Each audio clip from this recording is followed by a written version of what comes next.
गरुड़ पुराण के अनुसार हर जीव का पुनर्जन्म होता है, यानी वो फिर से जन्म लेता है। हिंदू धर्म शास्त्रों में ऐसा उल्लेख मिलता है कि जो इंसान जन्म लेता है उसकी मृत्यु अवश्य होती है।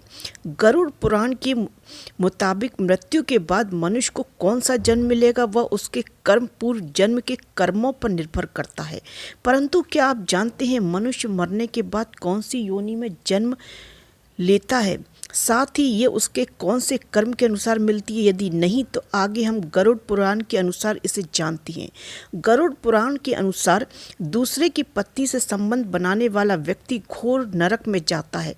फिर वहाँ उसे पहले भेड़िया, फिर कुत्ता, गिद्ध, सियार, सांप, कौआ और अंत में बगुला की योनि प्राप्त होती है। इन सब जन्मों के बाद अंत में उसे मनुष्य योनि मिलती है। साथ ही बड़े भाई का अपमान करने वाले व्यक्ति को क्रोंच नामक पक्षी के रूप में जन्म लेना पड़ता है। इतना ही नहीं, 10 वर्षों तक उसे इस योनि में रहना पड़ता है। फिर उसे मनुष्य तन की प्राप्ति होती है।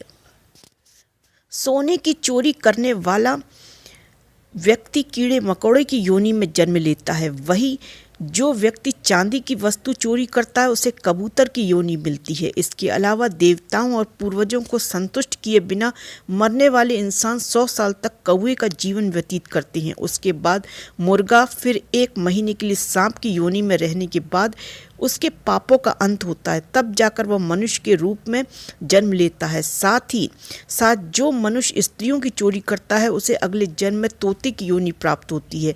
वहीं जो व्यक्ति किसी शस्त्र से किसी की जान लेता है उसे गधे की योनि में जन्म लेना पड़ता है।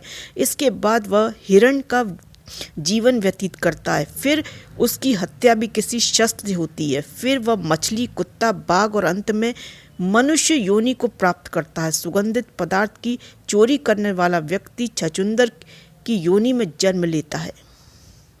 किसी की धन संपत्ति का हरण करने वाला अगले जन्म में चूहे की योनि में जन्म लेता है। इसके अलावा दूसरों का वाहन चोरी करने वाला जातक अगले जन्म में ऊंट की योनि प्राप्त करता है। और जो मनुष्य दूसरों के फल फूल चुराकर खाते हैं वह अगले जन्म में बंदर की योनि प्राप्त करते हैं, क्योंकि उनकी अभिलाषा चोरी के फल की रहती है। वहीं जो मनुष्य बिना मंत्रों का उच्चारण किए या फिर बिना ईश्वर का ध्यान या स्मरण किए हुए भोजन करते हैं वह अगले जन्म में कौवे बनते हैं। इसलिए भोजन करने से पहले ईश्वर और पितरों का ध्यान अवश्य करना चाहिए।